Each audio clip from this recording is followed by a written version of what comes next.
Okay, so you want to open a cafe. Find a corner unit, put in an espresso machine, hang some fairy lights, and watch the regulars roll in every morning at 7. It looks like the most human business you could possibly own. No algorithm, no supply chain crisis. Just coffee, people, and a little bit of charm. But here's the part nobody tells you before you sign the lease. On the day you open your doors, you have already lost. Not might lose. Not could lose if you're unlucky. Already lost, on paper, before you pulled a single shot. Somewhere between $60,000 and $275,000 is already gone, and the coffee itself was never actually the product. There's a version of this business where you keep 15 cents of every dollar that crosses the counter, if you're lucky and disciplined. There's another version, running in the exact same industry, where somebody else, a landlord, an equipment supplier, an operator with 10 locations instead of one, is quietly making far more money than you ever will off the exact same cup of coffee. The real business is hidden underneath the fantasy, and almost nobody who opens a cafe ever finds out what it actually is until the lease is already signed. Let's start with a number everyone gets wrong. Ask 100 people what it costs to open a cafe, and you'll get maybe 50 grand as the answer. 50 grand doesn't even cover the espresso machine at the high end. A serious dual boiler machine alone runs $5,000 to $20,000. Grinders, a POS system, a walk-in fridge, furniture, signage. That's another $20,000 to $80,000 before you've touched the walls. And the walls are where it actually gets expensive. A small, seated cafe in the 500 to 1,000 square foot range costs somewhere between $100,000 and $350,000 to open once you add build-out, licensing, initial inventory, and working capital. Add a drive-through, and the floor jumps to $250,000 just to break ground. The honest average for a real, full-service independent cafe sits around $150,000 to $200,000 before a single customer has walked through the door. Here's the part that breaks people's brains. Build-out, the actual construction, is usually the single biggest line item, bigger than the espresso machine, bigger than furniture, bigger than your first order of beans. Converting a raw retail unit into a functioning cafe with commercial plumbing, ventilation for the espresso machine, and a custom service counter can run $80,000 to $150,000 on its own. Taking over a space that used to be a cafe is cheaper, $15,000 to $30,000 for cosmetic work, which is exactly why so many new cafes open inside the shell of somebody else's failure. You're not buying a blank canvas. You're buying somebody else's exhaust hood. Then there's the number that catches almost everyone off guard. Working capital. 3 to 6 months of pure survival cash. $45,000 to $150,000 sitting untouched just to cover payroll and rent while the neighborhood figures out you exist. Most first-time owners spend every dollar they have on the build-out and the machine and walk in with none of this. That single decision, skipping the reserve, is one of the most common reasons a cafe that everyone loved in month 2 is closed by month 8. Not because the coffee was bad, because the cash ran out before the loyalty built up. And almost none of that 6 figures is coming out of your own savings account. Most first-time owners are financing this through some combination of an SBA loan, a home equity line, and whatever family members were willing to co-sign. Which means before the first customer walks in, there's already a monthly loan payment sitting on top of rent, on top of payroll, on top of every other fixed cost. A payment that exists whether the shop sells 300 drinks a day or 30. The bank doesn't care about your foot traffic. It cares about the 15th of the month. Let's break down where that initial $150,000 to $200,000 actually goes, because the split matters more than the total. Roughly a third goes to build out and construction. A fifth goes to equipment, the machine, the grinders, the fridge, the POS. Another fifth disappears into that working capital reserve, assuming you were disciplined enough to set it aside at all. The rest is split between licensing, permits, initial inventory, and marketing to make sure anyone actually knows you've opened. For categories, and only one of them, inventory, is something you can touch, taste, or sell. The other 3 are pure risk capital, spent and gone before day 1. So before you've sold a single latte, you've already spent 6 figures on a bet that a neighborhood will fall in love with a business it hasn't tried yet, financed with debt that doesn't care whether that bet pays off. That's not a coffee shop. That's venture capital with a chalkboard menu. Now here's where the fantasy really takes hold. You've seen the math online. Coffee costs 11 cents. You sell it for $5. That's an insane markup. You're basically printing money. And on paper, that's true. Beverage gross margins in a cafe genuinely sit around 75 to 85%. A cup of drip coffee alone can carry an 85 to 90% margin. That's a better margin than most software companies report to their investors. But gross margin is the most misleading number in the entire business because it only counts the bean. It doesn't count the labor to make it, the rent for the room it's made in, the car processing fee taken off the top, the milk that goes bad, the oat milk that goes bad faster, or the pastry that didn't sell and got thrown out at closing. Gross margin is the story on page 1. Net margin is the ending 300 pages later, and it looks completely different. Here's the actual chain, drink by drink. Take a $5 latte. Subtract the beans, the milk, the cup, the lid, call it 30%, so about $1.50 in cost of goods. That leaves $3.50. Now subtract labor to make and serve it, roughly a third of revenue industry-wide, another $1.60. You're down to $1.90. Subtract rent and occupancy, another 10 to 12%, 60 cents. Subtract car processing, packaging, waste, insurance, utilities, marketing, and whatever's left for interest or depreciation if you financed any of this. By the time that latte is actually out the door and paid for, the owner is left with somewhere around 15 cents on the dollar, if the shop is running well. That's not a rounding error. That's the entire business model, and it survives on volume, not on markup. This is why the industry-wide net margin for a mature independent cafe clusters around 10 to 25% in a good year, and the honest average across all independent shops, including the ones barely surviving, is closer to 7 to 14%. First-year shops often run 2 to 6% net, or a small loss, while they're still learning their own numbers. Compare that to the 80% gross margin everyone quotes online, and you can see the trick. 80% is the headline. 10% is the paycheck. And the margin isn't even stable across the menu or across the year. Drip coffee carries the best margin in the building, 85 to 90%. Espresso drinks with milk drop to 65 to 75%, because milk is a real cost and steaming it takes real labor time. Food, if you sell it, lands at 40 to 65%. Retail bags of beans sit lowest of all, 45 to 55%. Every cafe is quietly running 4 different businesses under one till, with 4 different margins, and the owner's actual profit depends entirely on which one customers happen to choose that day. Push customers toward drip and the shop gets healthier. Push them toward a blended oat milk matcha, and it gets thinner, even though the receipt looks bigger. Then summer arrives and shifts the mix again. Iced drinks need more packaging, use ice that costs money, and are typically priced 25 to 50 cents higher to compensate. It roughly nets out, but only if the owner is actually watching it, adjusting pricing and purchasing in real time as the menu mix shifts with the weather. Most first-time owners aren't watching it. They're making coffee. Here's what nobody tells you when they show you the bean math. The 11-cent coffee was never the business. The business is everything standing between the bean and the customer's hand, and almost all of it is invisible until you're the one paying for it. Anyway, if breakdowns like this are useful to you, the real numbers behind businesses that look simple on the outside, do me a favor and hit subscribe. I got a lot more of these coming, and you won't want to miss the next one. Okay, back to the cafe. So if the bean isn't a real cost, what is? Mostly it's people. Labor is the single largest controllable expense in a cafe, typically 30 to 40% of revenue, bigger than rent, bigger than the coffee itself. And it's gotten meaningfully more expensive. National average barista wages have climbed to somewhere around $15 to $18 an hour, up from 12 to 14 just a few years ago. That doesn't sound dramatic until you multiply it across every open hour, every day for a year. Here's the trap almost every new owner falls into. A cafe isn't one shift. It's 3 overlapping problems wearing the same apron. You need someone competent enough to make a consistent flat white during the 7 a.m. rush, when 40 people want a drink in 20 minutes and one bad pour becomes a bad review. You need someone during the dead 2 p.m. hour, when the same wage is being paid for a tenth of the transactions. And you need someone to close, cleaning, counting the till, prepping for tomorrow, work that generates zero revenue, but is completely non-negotiable. Cut staff during the rush, and you lose customers to the line.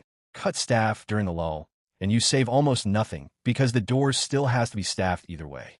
The metric that actually separates a profitable cafe from struggling one isn't revenue.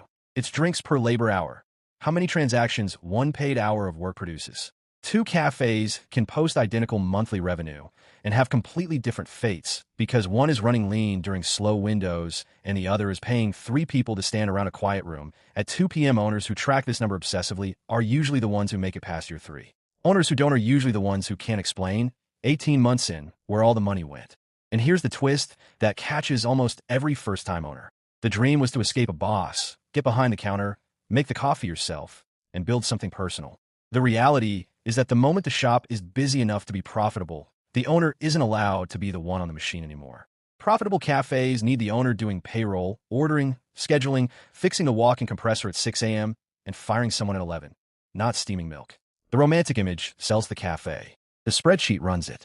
There's one more labor cost that almost never makes it into a first-time owner's budget: turnover. Barista work is physically demanding, customer-facing, and often part-time, which means the role churns constantly, especially in the first year when the owner is still figuring out scheduling, culture, and pay. Every time a trained barista leaves, the shop loses more than a warm body behind the counter. It loses speed during a rush, consistency in the drinks, and the weeks of unpaid learning curve the next hire has to climb before they're back to full productivity. Rehiring and retraining isn't free. It's wages paid for reduced output, stacked on top of the wages already being paid to the person training them. A cafe that can't retain staff isn't just dealing with an HR headache. It's quietly bleeding margin every single time someone quits. Labor doesn't just cost you money. It costs you the version of the job you thought you were buying. Now let's talk about the thing that decides almost everything before you've even hired anyone: the lease. One coffee director with years of experience training new operators put it bluntly: location accounts for roughly 90% of whether a cafe succeeds. Not the coffee, not the branding, the sidewalk outside the door. Here's why that number is so brutal. Rent and occupancy typically run 10 to 12% of revenue in a healthy cafe. That sounds manageable until you realize it's calculated backward from revenue you don't have yet. You sign a 5-year lease based on a sales projection. If the projection is wrong, if the morning foot traffic isn't what the broker promised, if an office building down the street sits half empty, if a competing drive-through opens 800 meters away, the rent doesn't shrink to match reality. It's fixed.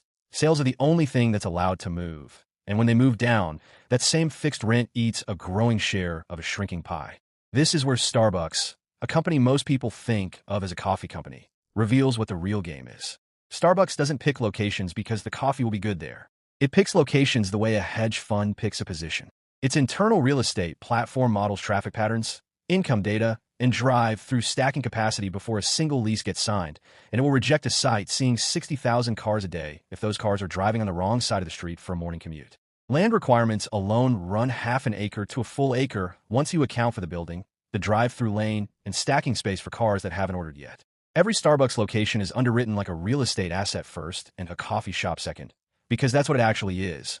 The espresso machine is just a fixture inside a real estate decision that was made months earlier by people who have never made a latte in their life. An independent owner almost never gets that luxury. You're not commissioning traffic studies and rejecting sites. You're taking the unit you can afford, on the corner you can afford, hoping the 7 a.m. commute happens to walk past your door instead of somebody else's. 90% of the outcome, decided before the paint is even dry, by a decision most new owners make on instinct and optimism instead of data. The seat you chose to plant your flag on was never really about the coffee. It was a real estate bet you didn't know you were placing.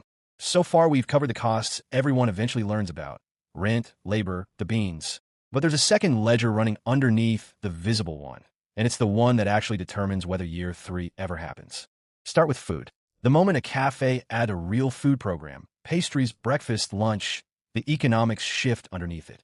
Wholesale pastries carry decent 50 to 60% margins, but prepared food drops to 30 to 40%, and total cost of goods for the business climbs from the mid-20s toward 35% once food is a meaningful share of the menu. Food also drags in kitchen labor, extra equipment, faster spoilage, and health code complexity that a coffee-only counter never has to think about. Owners add food because it raises average ticket size, and it does, but almost nobody models how much margin it quietly erodes on the way in. Then there's waste, the cost that never shows up as a single line item because it's death by 1,000 cuts. Milk that turns before it's used. A batch of cold brew steeped too long and dumped. A tray of muffins baked for a Saturday rush that didn't materialize. None of this is a dramatic loss on any single day. Compounded over a year, it's one of the quiet reasons a cafe with genuinely great sales still can't explain why the bank account isn't growing. And then there's the cost that isn't financial at all, but is arguably the most expensive one: the owner's own time. The romantic version of cafe ownership is early mornings, the smell of espresso, chatting with regulars. The actual version, according to owners who've lived it, is a routine built around 5 a.m. alarms, clogged drains, no-show staff, and 60 to 70-hour weeks that never fully end because the walk-in fridge doesn't know it's Sunday. Many owners are excellent baristas who never budgeted for the fact that owning a cafe means becoming, simultaneously, an accountant, a plumber's first call, an HR department, and a landlord's tenant, all before the first customer says good morning. None of this shows up on the glossy version of a dream. All of it shows up on the P&L or in the owner's own exhaustion, eventually. To see how much all of this actually compounds, picture 2 owners opening on the exact same day in 2 different cities with the exact same recipe book. Owner 1 opens a single, 900-square-foot shop. She spent $180,000 to get the doors open, financed mostly through debt. Her rent is fixed for 5 years. Her staff is 3 people, stretched across a morning rush and a dead afternoon. Her purchasing power is whatever a single location account gets her from a regional roaster. No leverage, no volume discount, retail adjacent pricing on beans and milk.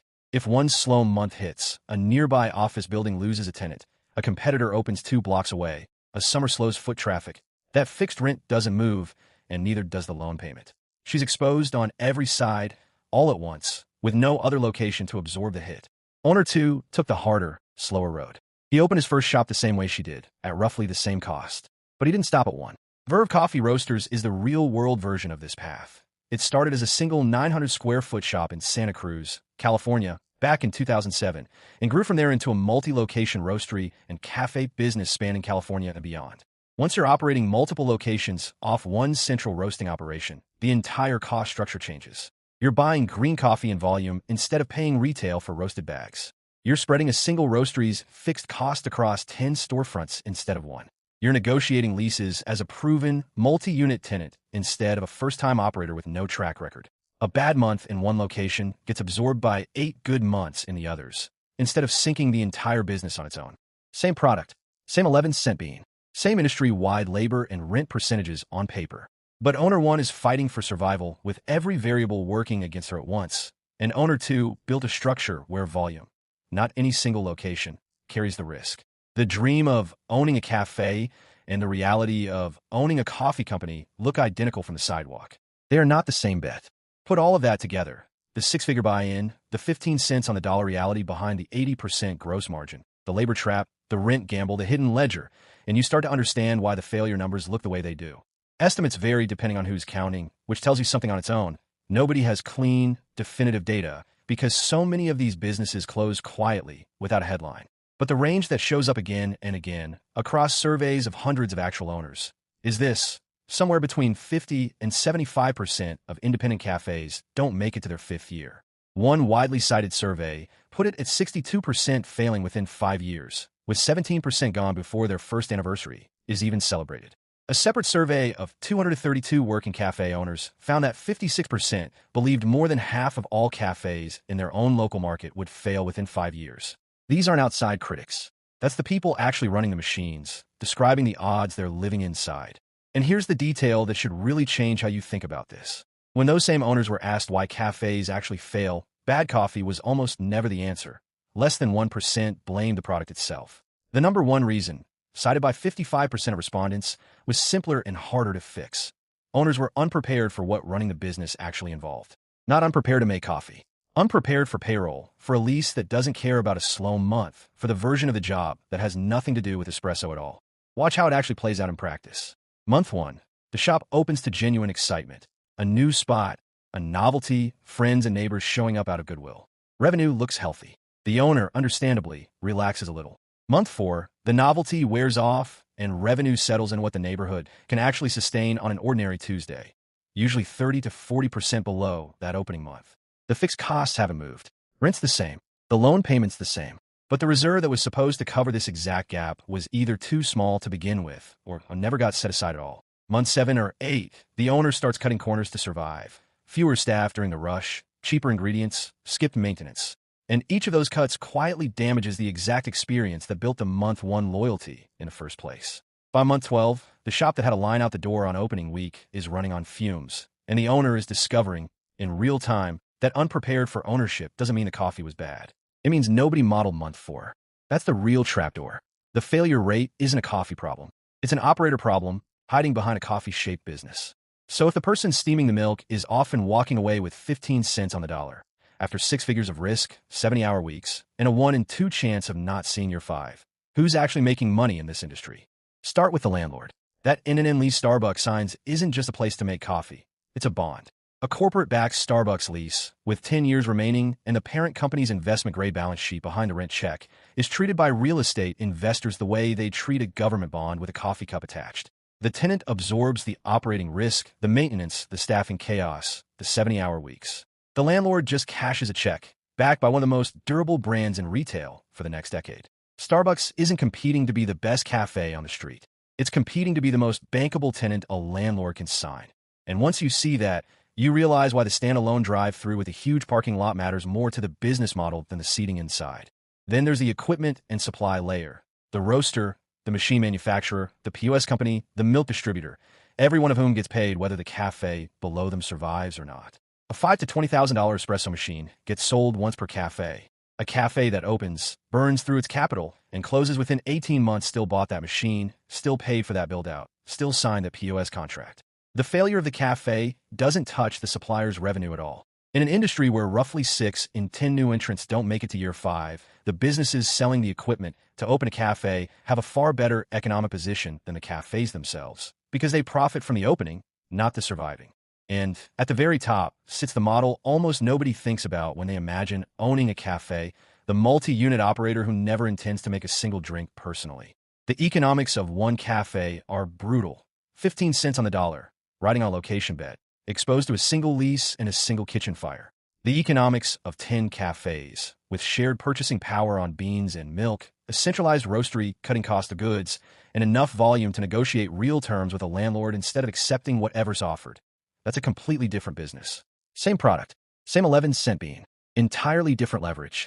The owner behind the counter and the owner behind the spreadsheet of 10 locations are technically in the same industry, but they are not playing the same game. The barista makes the coffee. The landlord, the supplier, and the operator with scale make the money. The counter was never where the profit lived. It was just where the customer happened to be standing when the money moved past them. So here's the honest version of the cafe dream. Once you strip the fairy lights back off it, you put up 6 figures before you serve a drink. You keep about 15 cents of every dollar that crosses the counter if you're running it well. You're betting on a location you probably chose with less data than the coffee chain 3 blocks away. You're trading a boss for a lease, an alarm clock, and a walk-in fridge that breaks on Sundays. And you're doing all of it with roughly a coin flip's chance of still being open in 5 years. None of that means the cafe is a bad business. It means it was never the business people think they're buying.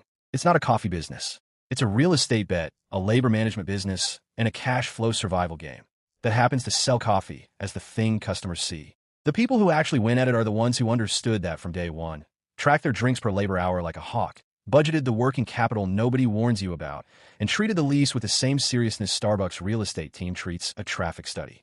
The coffee was never the product. The product was whether you understood the business standing behind it before you signed the lease. And most people don't find that out until the machine's already been delivered.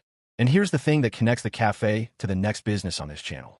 The cafe survives on 15 cents of margin per transaction, fighting for every single customer, 1 cup at a time for years, just to break even on the build-out. Now imagine a business that flips that entire model upside down. One that doesn't try to make money on what it sells you at all, and instead makes almost its entire profit from a single fee you pay just to be allowed to walk through the door. That's Costco. And the way its economics actually work will make the cafe's 15 cents look like the hard way to run a business. That's next.